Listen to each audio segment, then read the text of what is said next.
আজকে খুব কড়া করে আমি তোমাদের একটা কথা বলবো, খুব কড়া করেই বলবো যে 26 ব্যাচের স্টুডেন্ট আইদার পড়াশোনা বাদ দিয়ে দাও অথবা পড়াশোনা বাদে অন্য সকল কাজ বাদ দিয়ে দাও, সিরিয়াসলি। এবং আমি এটা মিন করেই বলছি তোমাদেরকে, কারণ এখন তোমাদের হাতে যেহেতু 2 মাস সময় আছে, এই সময় এই অযাচিত, এই যে বোর্ডে যে কাজগুলো লিখে রাখছি, এই অযাচিত কাজগুলোর মধ্যে তুমি যদি থাকো তাহলে তোমার লাইফ শেষ। হ্যাঁ, সব কিছু বাদ দিয়েও বললেন, বলি নাই যে খাওয়া ঘুম নামাজ কালাম সব বাদ দিয়ে করতে হবে, ওগুলো তো বেসিক কাজ, ওগুলো তুমি করবাই, বাট তাছাড়া আর যত কাজ আছে সেগুলো তোমাদের বাদ দিয়ে দিতে হবে। এবং 5টা জিনিস আমি এখানে লিখছি, এইগুলো যদি কোনোটা তোমার মধ্যে থাকে এগুলোকে এখনই বাদ দিতে হবে এবং সংশোধন করতে হবে। এবং এইগুলো হচ্ছে সেই মহাভুল যেগুলো এখন করা যাবে না, ঠিক আছে? এবং এই ভিডিওটা তাদের জন্য যাদের অবস্থা খুবই খারাপ, যাদের সিলেবাস এখনো অনেকটা বাকি, যারা চিন্তাই করতে পারতেছে না সামনে A+ পাবে বা ভালো একটা মার্ক পাবে, অনেকে চিন্তা করতেছে পাসই করতে পারবে না, তাদের জন্য এই ভিডিও। তবে যাদের প্রস্তুতি এখন খুব ভালো, যারা এখন বোর্ড পরীক্ষা নিলে তুমি এখন 100-তে 90 পেয়ে যাবা, তাদের জন্য হয়তো এটা কার্যকর হবে না। সো চলো আমরা শুরু করি যে কোন কোন কাজগুলো এখন আমরা একদমই করতে পারবো না, করলে একদম কি বলবো ফাঁসির মঞ্চে দাঁড়ায় যাওয়ার মতো হয়ে যাবে, সেই কাজগুলো কি কি। আর এত ভূমিকা না করে চলো আমরা শুরু করি। নাম্বার 1, একটা অধ্যায় বেসিক থেকে অ্যাডভান্স পর্যন্ত পড়া, এই কাজ এখন করা যাবে না। এই কাজ করার জন্য আগের 1.5 বছর তোমাদের হয়তো টাইম ছিল, এখন সেই টাইমটা তোমাদের নাই। হয়তো তোমরা সেই 1.5 বছর টাইম অনেকে ঠিকমতো ইউটিলাইজ করছো, অনেকে করো নাই, বাট এখন কোনো কিছু একদম বেসিক থেকেও শুরু করা যাবে না এবং অ্যাডভান্স লেভেলে ডিটেলসেও পড়া যাবে না। তাহলে কতটুকু পড়তে হবে? পড়তে হবে যতটুকু পরীক্ষায় দরকার, সাজেশন মেনটেন করে যতটুকু পরীক্ষার জন্য লাগবে, যতটুকু পরীক্ষায় আসবে সেই জিনিসগুলো পড়তে হবে। এর থেকে বেশি কিছু এখন আর পড়া যাবে না।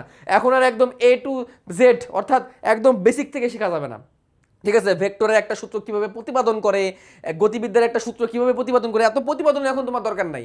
তোমাকে সূত্র জানতে হবে, সূত্র ব্যবহার জানতে হবে, এইটুক জানলেই তোমার চলবে। এর থেকে বেশি কিছু তোমার আপাতত লাগবে না। এর থেকে বেশি কিছু করতে গেলে তুমি ধরা খাবা। অর্থাৎ একদম শূন্য থেকে এখন আর পড়ার সময় নাই, ডিটেলস, ঠিক আছে? এবং একদম অ্যাডভান্স লেভেলে এখন তোমার দরকার নাই। এখন তুমি ততটুকুই পড়বা যতটুকু পড়লে তোমার A+ আসবে। এর থেকে বেশি কিছু করতে গেলে এখন তুমি ধরা খাবা, কারণ টাইম নাই।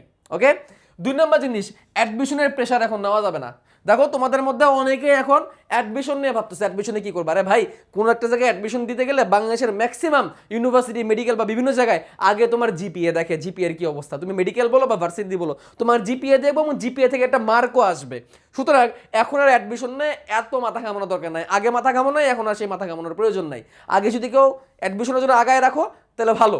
হ্যাঁ, আমি যে বললাম এই বিষয়গুলো হয়তো তাদের জন্য কাজে লাগবে না, এই গাইডলাইনটা হয়তো তাদের জন্য কাজে লাগবে না যাদের প্রস্তুতি এখন খুবই ভালো, তাদের হয়তো কাজে লাগবে না। বা যাদের অবস্থা খুবই খারাপ, ম্যাক্সিমামের এই অবস্থা খুবই খারাপ, তাদের এখন আর অ্যাডমিশনের ঢামাডোলার পিটানোর দরকার নাই। অ্যাডমিশনে যখন সময় আসবে তখন দেখে নিব। আপাতত আমাকে A+ টানতে হবে, কারণ A+ তুমি যদি টানতে না পারো অ্যাডমিশনের প্রতিযোগিতা তুমি আগেই কি হয়ে যাবা, হারায় যাবা। সো যাদের অবস্থা খুবই করুন, এগেইন আবার বলতেছি, যাদের অবস্থা খুবই খারাপ, যাদের 60%ও সিলেবাস শেষ হয় না, তারা প্লিজ এখন আর অ্যাডমিশন নিয়ে নাড়াচাড়া করা দরকার নাই। অ্যাডমিশনের সময় দেখা যাবে, ওই সময় দিনরাত পরিশ্রম করবো আমরা। অ্যান্ড আরেকটা জিনিস, লাইভ ক্লাস। ভাই, অবস্থা যদি খুব খারাপ থাকে এখন আর লাইভ ক্লাস করে সময় নষ্ট করার দরকার নাই। এখন দেখবা এই যে আর কয়েকদিন পরে দেখবা এই সময়টাকে পুঁজি করে এখন অনেকে কোর্স নামাবে, বলবে লাইভ ক্লাস, এতগুলা ক্লাসের মধ্যে MCQ কমপ্লিট করে দিব, 2 মাসের মধ্যে MCQ একদম 25-25 পাওয়াই দেবো। ভাই, লাইভ ক্লাস দরকার নাই। তুমি কোর্সে তোমার যদি টাকা থেকে তুমি ভর্তি হও, প্লিজ লাইভ ক্লাস কমিটেড এইসব জায়গায় এখন আর ভর্তি হওয়ার দরকার নাই। লাইভ ক্লাস যেখানে করাচ্ছে সেখানে লাইভ ক্লাসে অ্যাটেন্ড থাকার খুব দরকার নাই। আর লাইভ ক্লাস তুমি কখন করবা? ধরো একটা চ্যাপ্টার তোমার পড়া হয় নাই, সেই চ্যাপ্টার তো তুমি লাইভ ক্লাস দরকার নাই, তুমি সেখানে রেকর্ড করবা। এবং রেকর্ডটা কেমনে করবা? সেই রেকর্ডটা করবো 1.25x মিনিমাম অথবা 1.5x দিয়েও করতে পারো, অনেকে আবার 2x দিয়ে করে, আই ডোন্ট নো হাউ। এভাবে তুমি করবা, লাইভ ক্লাসের দরকার নাই। এবং ধরো তোমার 60% সিলেবাস কমপ্লিট আছে, তার মানে 40% কমপ্লিট নাই। ওই 40%-এর অন্তর্ভুক্ত যে চ্যাপ্টারগুলো, সেই অন্তর্ভুক্ত চ্যাপ্টারগুলো তুমি কি করবা? রেকর্ড ক্লাস করবা। যখন যেখানে ডাউট আছে সেটুকু করবা, এর থেকে বেশি কিছু দরকার নাই। সো এখন লাইভ ক্লাসও করতে যাও না, এখন অ্যাডমিশনের প্রেশারও তুমি মাথার মধ্যে নিও না, যদি তুমি শোচনীয় অবস্থায় থাকো, যদি তোমার 60% পর্যন্ত সিলেবাস এখন পর্যন্ত কমপ্লিট হয় নাই। এরপরের ভুলটা, মহাভুল, যেটা অনেকেই করে, সেটা হচ্ছে কি প্র্যাকটিস না করে শুধু মেন বই পড়ে। হ্যাঁ, তার একদম ভেক্টরের সকল সূত্র মুখস্থ, সে সর্বাধিক পাল্লা কিভাবে পরিমাপ করতে হয় সে খুব জানে, সে পদার্থের ধর্ম সে খুব ভালো করে জানে, পরিবাহিতা সম্পর্কে তার ভালো ধারণা আছে, সরল দোলকের এভরিথিং সে পারে, বায়োলজির নারী নক্ষত্র তার মুখস্থ, সে খুব সুন্দর চিত্র আঁকাইতে পারে, সে ফ্লুইড মোজাইক মডেলের ফসফোলিপিড লেসিথিন সব বলতে পারে, কিন্তু সে জানে না যে পরীক্ষায় প্রশ্ন কেমনে আসবে, সে এটাও জানে না পরীক্ষার প্রশ্ন MCQ কোন জায়গা থেকে আসবে। তাহলে ভাই, তার এই নলেজ কাজে লাগবে না। কারণ পরীক্ষার প্রশ্ন পায়া তোমার যদি 2 ঘন্টা টাইম লেগে যায় প্রশ্ন বুঝতে বুঝতে, একটা ফিজিক্স প্রশ্ন তোমার হাতে আসছে, তো তোমাকে সেখানে সৃজনশীল প্রশ্ন আনসার করতে হবে, সেই সৃজনশীল প্রশ্ন 5টা সৃজনশীল তোমার যদি ধরতে ধরতেই টাইম চলে যায়, তুমি আর কখন লিখবা কখন আর বুঝবা কখন? সেজন্য তোমাকে কি করতে হবে ভাই? প্র্যাকটিস করতে হবে। প্র্যাকটিসের কোনো বিকল্প নাই। তোমার থিওরি যত ভালো জানা থাকুক না কেন, প্র্যাকটিস করতেই হবে। এবং প্র্যাকটিস করতে যেয়ে তোমার অবশ্যই কি লাগবে? প্র্যাকটিস করতে যেয়ে তোমার একটা টেস্ট পেপার লাগবে। কি লাগবে? Test paper. এই টেস্ট পেপারটার দিকে মনোযোগ দাও। তোমরা অনেকেই শুধু কি করবে? প্র্যাকটিস না করে শুধু মেন বই পড়ে যাবা। মেন বই পড়ে যা ভাববা আমি প্রশ্ন আনসার করতে পারবো। ভাই এভাবে হয় না।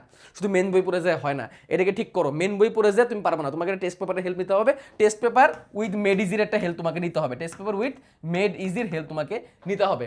ঠিক আছে, যেখান থেকে তুমি ভালো করে আনসার করতে পারবা। এখন তুমি যদি আমাকে জিজ্ঞাসা করো ভাই টেস্ট পেপার মেড ইজি কোনটা ভালো হবে, অবশ্যই আমি আমার এসিএস অ্যান্ড রম্বস পাবলিকেশন একটা বলবো। এই যে রম্বস পাবলিকেশনের যে টেস্ট পেপার মেড ইজি, ঠিক আছে, এটার কথা আমি তোমাদেরকে বলবো। টেস্ট পেপার মেড ইজি বলতে এটা হচ্ছে কম্প্যাক্ট সিরিজ। তোমার যতটুকু দরকার অতটুকু এখানে দেওয়া হয়েছে, এর থেকে বেশি কিছু দরকার নাই। আগামী 2 মাসে এটা তোমার সবথেকে বেস্ট ফ্রেন্ড হইতে পারে। ঠিক আছে, অ্যান্ড একটা প্রোমো কোড আছে শুভ্র 200, এটা তুমি যদি ইউজ করো তাহলে এই পুরো সেটের উপর, ঠিক আছে, physics chemistry math biology ICT পুরো সেটের উপর তুমি 200 টাকা ডিসকাউন্ট পাবে। সেটা আমি তোমাদের পরে দেখাই দিব। ঠিক আছে, এরপরে দেখো যে ভুলটার কথা আমি তোমাদেরকে বললাম যে স্মার্টফোন অ্যাডিকশন অ্যান্ড গেমস। ভাই এখনো পর্যন্ত তোমাদের অনেকের গেম খেলার নেশা আছে। সিরিয়াসলি আমি এখনো দেখছি। সেদিন আমি মোহাম্মদপুরে ছিলাম আমার অফলাইন প্রতিষ্ঠানের পাশে। সেখানে যাওয়ার পথে আমি দেখি একটা ছেলে সে গেম খেলতেছে, ফ্রি ফায়ার অথবা পাবজি কোনো একটা গেম খেলতেছে। তারপর আমি তাকে জাস্ট জিজ্ঞাসা করলাম, ভাইয়া তুমি তুমি তুমি তো মানে তুমি তো স্টুডেন্ট, তুমি তো পড়াশোনা করো। হ্যাঁ, তুমি কত ব্যাচের স্টুডেন্ট ভাইয়া? বলে আমি এইচএসসি 26 ব্যাচের স্টুডেন্ট। আমি আর কিছু জিজ্ঞাসা করার সাহস পাইনি তার কাছ থেকে। বাট লিটারেলি এইচএসসি 26 ব্যাচের স্টুডেন্ট এখন সে বসে বসে পাবজি গেম খেলতেছে। এটা মানা যায়? বলো, এটা মানা যায়? স্মার্টফোনের অ্যাকশন এবং পাবজি গেমস টেমস হ্যান এগুলো ফ্রি ফায়ার এগুলো এখন তোমাকে বাদ দিয়ে ফেলতে হবে। এগুলো এখন করা যাবে না।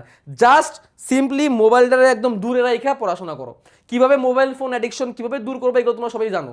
তোমার খালি ইচ্ছাটা দরকার। তুমি যদি ইচ্ছা পোষণ করো, তোমার মোবাইল ফোন স্মার্টফোন অ্যাডিকশনের জন্য দূর করার জন্য আর কিছু লাগবে না। আর তোমার যদি ইচ্ছা না থাকে আমি 1000 গান গেলেও তুমি কিছু করতে পারবে না। এর একদম পুরোপুরি বাদ দিয়ে দাও। নাই, শেষ। বলতে পারো ক্লাস কোথায় করবো?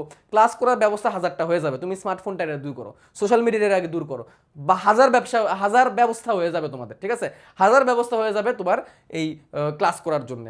তো এই ক্লাস করার জন্য স্মার্টফোন লাগবে, এগুলো ফাও কথা। ঠিক আছে, সোশ্যাল মিডিয়া স্মার্টফোন এগুলো দূর করো। আর last not for the list, প্রেম প্রীতি। ভাই এখনও যারা প্রেম প্রীতির মধ্যে আসো, বয়ফ্রেন্ড আছে গার্লফ্রেন্ড আছে, তাদের জাস্ট ভাই আমার কথা খুব খাট লাইনে মনে হতে পারে, জাস্ট ব্রেকআপ করে ফেলো, কোনো কথা নাই, শেষ, ব্রেকআপ। এইসব প্রেম প্রীতির দরকার নাই। চান্স পাও, নিজের পায়ে দাঁড়াও। নিজের পায়ে দাঁড়াতে বেশি সময় লাগে না। অনার্স ফার্স্ট ইয়ারে চাইলে তুমি নিজের পায়ে দাঁড়াতে পারবা চান্স পায়। ঠিক আছে, বাপ মারা বলো, বাপ মা বিয়ে দিয়ে দিবে, কাহিনী শেষ। অনলি বিয়ে ইজ ডেল। কিসের প্রেম প্রীতি? তুমি চান্স না পাইলে তোমার ওই যে জানু মধু এরা তোমার কিছু দাম দিবে? দামই দিবে না ভাই, দামই দিবে না, শেষ, একদম টাটা বাই বাই হয়ে যাবে। এসব প্রেম প্রীতির এখন কোনো টাইম নাই। এই প্রেম প্রীতি করতে যায় তোমার যদি দিনে 30 মিনিট সময় অপচয় হয়, তাহলে মনে করবে এটা তোমার জন্য অপচয়। আর কোনো কাজে সেখান থেকে আসবে না। ওই সাময়িক প্রেম প্রীতির এই ভালোবাসায় আবেগের এখন প্রয়োজন নাই। এই সাময়িক আগের প্রয়োজন নাই। এই দুটো জিনিসটা যারা কন্ট্রোল করতে পারবে না, এখন কন্ট্রোল মানে কি একদম নাই, না করে দিতে হবে। এই দুটো জিনিস একদম নো মানে নো, একদম নো, জিরো। এই দুটো জিনিস যারা এখন জিরো বলতে পারবে না, নো বলতে পারবে না, তাদের ভবিষ্যতে অন্ধকার আছে ভাই। এবং সেটা এখন না, একদম পুরো অ্যাডমিশন পর্যন্ত একদম নো মানে নো। তাহলে আমি যদি সামারি করি তাহলে কি বললাম? স্মার্টফোন, গেম, প্রেম প্রীতি একদম নো, টোটালি জিরো, শূন্য শূন্য, জিরো। ওকে, তারপরে প্র্যাকটিস করার জন্য মেন বই শুধু পড়লে হবে না, তোমাকে প্র্যাকটিসের জন্য টেস্ট পেপার মেডিসি করতে হবে। বেটার হয় তুমি একটা কমপ্লেক্স সিরিজের একটা সেট তুমি কিনে নাও। ঠিক আছে, অ্যান্ড অ্যাডমিশনের প্রেশার এখন নেওয়ার কোনো দরকার নাই। তোমার অবস্থা যদি খুব খারাপ হয়ে থাকে তাহলে এখন অ্যাডমিশনের প্রেশার দরকার নাই। লাইভ ক্লাস তখন করতেই যাবে না। অ্যান্ড একটা অধ্যায় এখন একদম জিরো বেসিক থেকেও পড়ার দরকার নাই, একদম অ্যাডভান্স লেভেলে যাওয়ার প্রয়োজন নাই। যেটুকু তোমার দরকার এতটুকু। আর লাস্টে তোমাদের আবার একটু বলে দিই, এই যে কমপ্লেক্স সিরিজের বই, এখানে এই পুরো কমপ্লেক্স সিরিজের বইয়ের উপর একটা ডিসকাউন্ট আছে। ঠিক আছে, তুমি জাস্ট শুভ্র 200 এই প্রোমো কোডটা যদি ইউজ করে, যে শুভ্র 200 এই প্রোমো কোডটা যদি ইউজ করো, তাহলে এই 26-এর কমপ্লেক্স সিরিজের বইয়ের উপর তুমি 200 টাকা একটা ডিসকাউন্ট তুমি পেয়ে যাবে ইনশাল্লাহ। ঠিক আছে, আই থিঙ্ক এটা তোমার জন্য বেস্ট হবে। এই বইটা তোমার প্রস্তুতি নেওয়ার জন্য আগামী 2 মাসের বেস্ট ফ্রেন্ড হবে।